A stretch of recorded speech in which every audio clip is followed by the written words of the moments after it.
যে স্বাধীনতার জন্য আমরা এতটা মূল্য দিয়েছি, সেই স্বাধীনতা 1947 সালে ইংল্যান্ডের কাগজে একটা ছোট প্যারাগ্রাফ, এর থেকে বেশি কিছু না। 14ই আগস্ট জন্ম হয়েছে পাকিস্তানের, কিন্তু 11ই আগস্টের নিউজ পেপারে অলরেডি পাকিস্তানের সম্পর্কে কিন্তু সংবাদ প্রকাশ হয়েছে।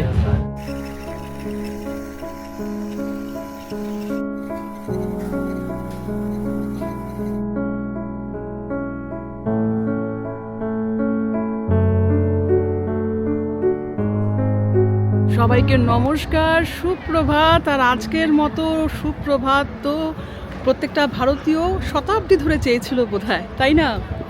সবাইকে অনেক অনেক শুভেচ্ছা 80তম স্বাধীনতা দিবসে। আর আমি এই ব্লগটা করছি সেই দেশ থেকে, যে দেশের কাছ থেকে সেই স্বাধীনতা ছিনিয়ে নেওয়া হয়েছিল।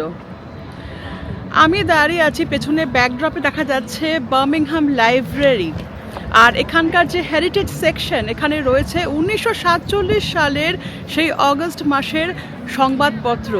আজকে আমরা জানতে চাইব সেদিনকে ইংল্যান্ড কিভাবে আমাদের স্বাধীনতাকে এখানকার মানুষের সামনে তুলে ধরেছিল। আসুন। At the stroke of the midnight hour, when the world sleeps, India will awake to life and freedom. ইংল্যান্ডের দ্বিতীয় বৃহত্তম শহর এই বার্মিংহাম। আর প্রত্যেক বছর এখানে 15ই আগস্টে প্রচুর ভারতীয় সমাগম হয় এই বার্মিংহাম লাইব্রেরি চত্বরে। আর আমার পেছনে দেখতে পাচ্ছেন সেই জাতীয় পতাকা, যেটা ওড়াবার অধিকারের জন্য আমাদেরকে কতটা মূল্য দিতে হয়েছে। আজকে এই পতাকা উঠছে সেই দেশের মাটিতে যাদেরকে সেই মূল্যটা আমাদের দিতে হয়েছিল এই পতাকা ওড়াবার অধিকারের জন্য।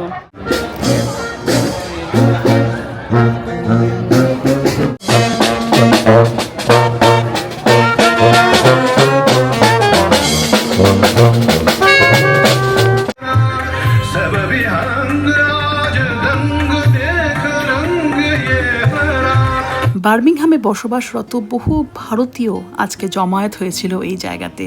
এটাই বোধহয় পাওয়া। বিদেশে থেকেও কিন্তু প্রবাসীরা আজকে এই সময়টা, এই সুযোগটা হাতছাড়া করেনি। আমি ঢুকে পড়েছি লাইব্রেরির মধ্যে। এখানে কোনো স্পেশাল পারমিশন লাগবে না, কোনো লাইব্রেরি কার্ডও লাগবে না, যদিও আমার আছে।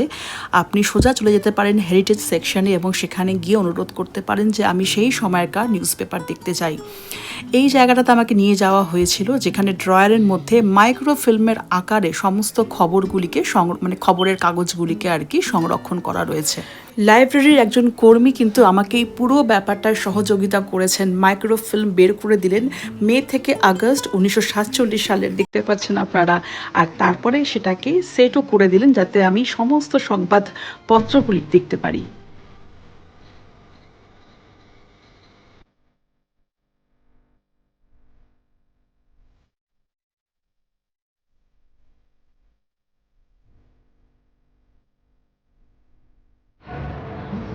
বেরিয়ে এসেছি লাইব্রেরির ভেতর থেকে, প্রায় 2 থেকে আড়াই ঘন্টা ছিলাম। আপনারা দেখতে পেলেন, দেখালাম আপনাদেরকে যে মাইক্রোফিল্মের আকারে কিন্তু সেই সময়কার প্রায় 80 বছর আগের সংবাদপত্রগুলোকে কত যত্ন সহকারে রাখা হয়েছে। আপনি চাইলে কিন্তু সেই ফাইলগুলোকে সেভ করে প্রিন্ট আউটও নিতে পারবেন। কোথাও কোনো বাধা নেই, ফিল্মিংয়ে কোনো বাধা নেই। আমি রেকর্ডিং করেছি, তবে অবশ্যই লাইব্রেরি বলে কথা, সেখান থেকে কথা বলা সম্ভব না। তাই ভাবলাম আমরা বাইরে এসে কথা বলি। এই 15ই আগস্ট বা এই একটা দিনই আমাদের কাছে স্বাধীনতার দিন নয় আসলে। কারণ যদি আমরা ফিরে দেখি 365 দিনই আমরা কোনো না কোনোভাবে এই স্বাধীনতার মূল্য দিয়েছি। 23শে জানুয়ারি, 11ই আগস্ট, জালিয়ানওয়ালা বাগ, এরকম যে কত শত রয়েছে, কিন্তু সেগুলোর কোনো প্রতিফলন কি দেখলাম আমরা সংবাদপত্রে? 15ই আগস্টের যে কাগজটা, সেখানে ফ্রন্ট পেজের একটা পাতা জুড়ে ছিল ফ্রি ইন্ডিয়া। ঠিক আছে, এই অ্যানাউন্সমেন্টটা যে আজকের থেকে ইন্ডিয়া ফ্রি, এইটাই সবচেয়ে বড় নিউজ আমি দেখলাম। মে থেকে আগস্টের পেপার আমি দেখেছি। যে স্বাধীনতার জন্য আমরা এতটা মূল্য দিয়েছি, সেই স্বাধীনতা 1947 সালে ইংল্যান্ডের কাগজে একটা ছোট প্যারাগ্রাফ, এর থেকে বেশি কিছু না। তবে এটাও সত্যি, ইন্ডিয়া এই প্রথম আর কাগজের একটা কোণে নেই। ভারত নিজেই ইংল্যান্ডের প্রথম পাতায় প্রথম খবর। কামানের গর্জন, মন্দিরের ঘণ্টা আর আতশবাজির শব্দে ইন্ডিয়া এবং পাকিস্তানের জন্মকে বর্ণনা করা হয়েছে এখানে। নেহরুজি হলেন স্বাধীন ভারতের প্রথম প্রধানমন্ত্রী, আর ওদিকে জিন্না সাহেব হয়ে গেলেন পাকিস্তানের প্রথম গভর্নর জেনারেল। গান্ধীজির ভূয়সী প্রশংসা হলো প্রবীণ নেতা হিসেবে এই সমস্ত সংবাদপত্রে, কিন্তু আপামর বাঙালি যে নেতার নাম চেয়েছিল তার কোথাও বিন্দুমাত্র উল্লেখ নেই, হয়তো থাকার কথাও না। তবে সেদিন কলকাতায় যে উদযাপনটা হয়েছিল, যেখানে হিন্দু মুসলমান মিলে গেছিল, তার উল্লেখ কিন্তু রয়েছে এই সংবাদপত্রেও। আমি লাইব্রেরি চত্বর থেকে বেরিয়ে যাচ্ছি। এখানেই কিন্তু প্রতি বছর ইন্ডিপেন্ডেন্স ডে সেলিব্রেশন হয়, আজকেও হয়েছে, কিছুটা দেখালাম আপনাদেরকে। খুব সুন্দর সেজেগুজে সবাই এসেছিল, একদম ভারতের জাতীয় পতাকার সাথে ছন্দ রেখে। আমি সেভাবে আসতে পারিনি যদিও, তবে আমি প্রায় তারপরে 2.5 ঘন্টা ছিলাম লাইব্রেরির ভেতরে, আর দেখলাম সংবাদপত্রগুলি সেই সময়কার 1947 সালের প্রায় মে মাস থেকে আগস্ট মাস, জুন মাসের যে সংবাদপত্রগুলি, সেখানে বলা হচ্ছে যে একটা প্ল্যান, মানে আমাদের কাছে যেটা শতাব্দীর স্বাধীনতা, সেটা কিন্তু এখানে প্রাথমিক ভাষায় ছিল একটা প্ল্যান। দেখাই আপনাদের সংবাদপত্রগুলি।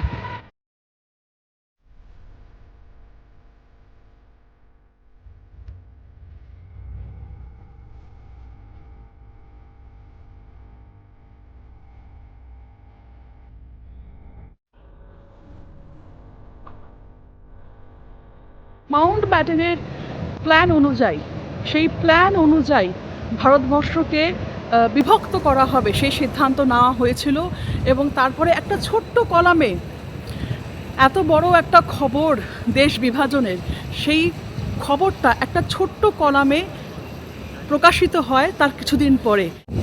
মুসলিম লীগ এবং শিখেরা এই প্ল্যানটাকে অ্যাকসেপ্ট করেছে। অ্যাকসেপ্টেন্স ছাড়া সেই সময় আর কি হতে পারতো, না হতে পারতো, সেই নিয়ে বোধহয় আজকে আমাদের আলোচনা করে লাভ নেই, তাই না?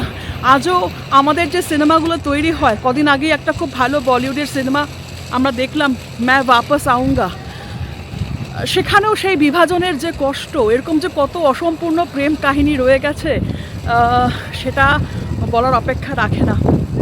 আমি এখনও যখন বাড়িতে যাই, আমার বাবা আমাকে বলে একবার যে একটু কম্পিউটারটা খুলে দেখাবি বাংলাদেশের সেই জায়গাটা যেখানে আমি জন্মেছিলাম।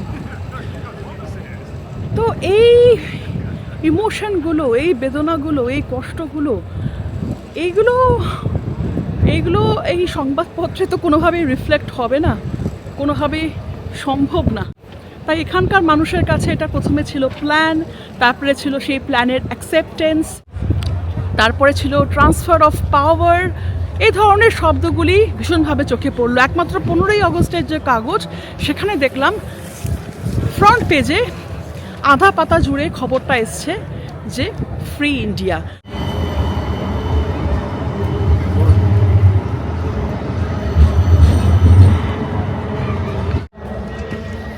এখানে কিন্তু এই বস্তুটিকে ট্রাম বলে না, ট্রামকে এরা বলে মেট্রো, ঠিক আছে, আর মেট্রোকে বলে সাবওয়ে।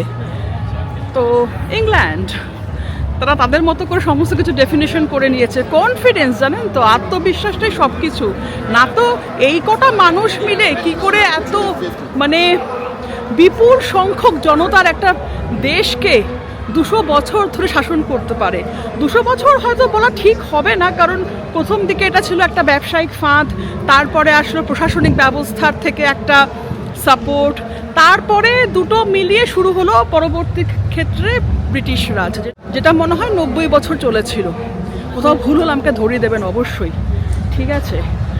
তো অনেক ইন্টারেস্টিং শব্দ আপনার চোখে পড়বে। গান্ধীজির যে দেশ বিভাগ নিয়ে ওনার যে একটা চিন্তা, ভয়, সেটা কিন্তু সম্পূর্ণ প্রকাশ পেয়েছে উনি যে বক্তব্যটা রেখেছিলেন সেই সময় এই দেশ বিভাজনের সংবাদের পরে, যখন সেটা সামনে আসে, উনি এটাকে অপোজ করেছিলেন, সেটাও কিন্তু সংবাদপত্রে আমরা দেখলাম।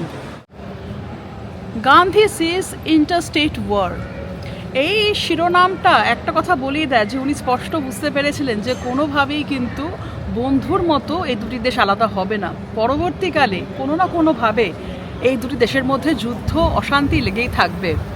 আর আজকে আমরা সেই বাস্তবটাকেই কিন্তু সামনে দেখতে পাচ্ছি।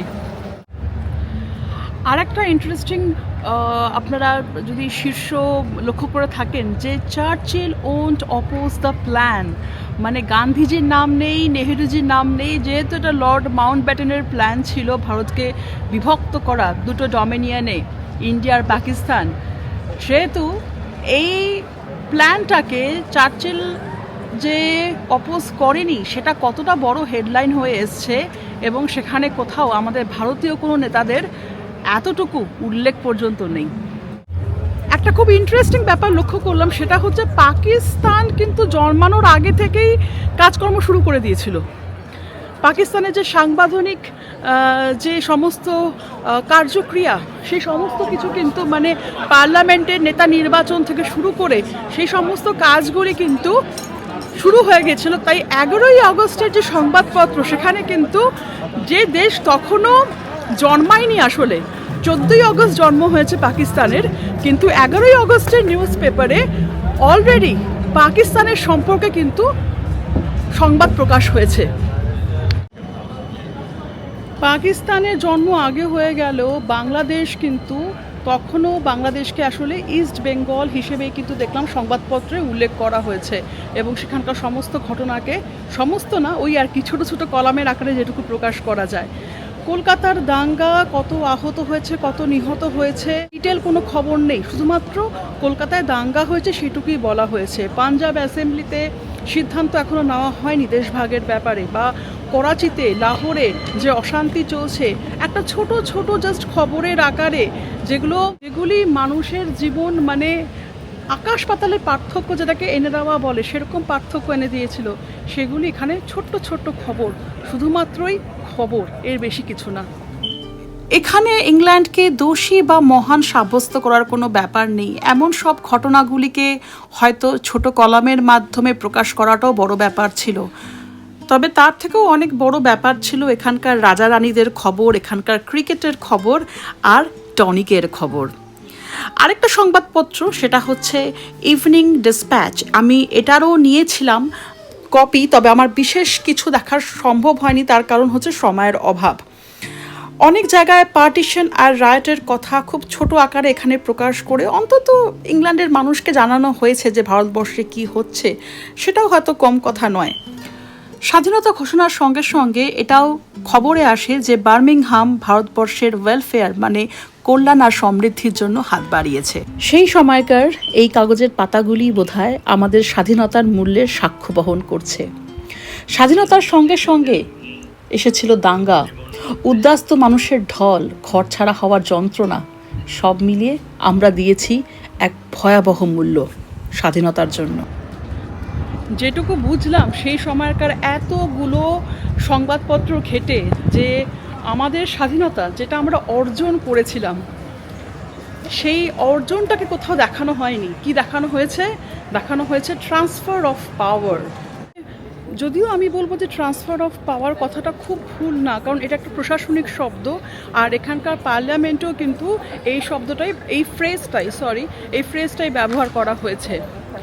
কিন্তু যদি আমরা আমাদের হৃদয়ের গভীরতা দিয়ে ভাবি, তাহলে ব্যাপারটা হচ্ছে শতাব্দীর স্বাধীনতা এখানে একটা প্রশাসনিক হস্তান্তর ছাড়া আর কিছুই না। কেমন লাগলো ব্লগটা আপনারা অবশ্যই জানাবেন, কারণ আমার অদ্ভুত লাগছে। প্রায় 80 বছরের পুরনো সংবাদপত্র আমি দেখতে পেলাম, ঘাঁটতে পারলাম, আর জানতে পারলাম কিভাবে আমাদের স্বাধীনতার সেই অর্জনটাকে একটা ছোট্ট খবরের আকারে এখানে প্রকাশ করা হয়েছিল।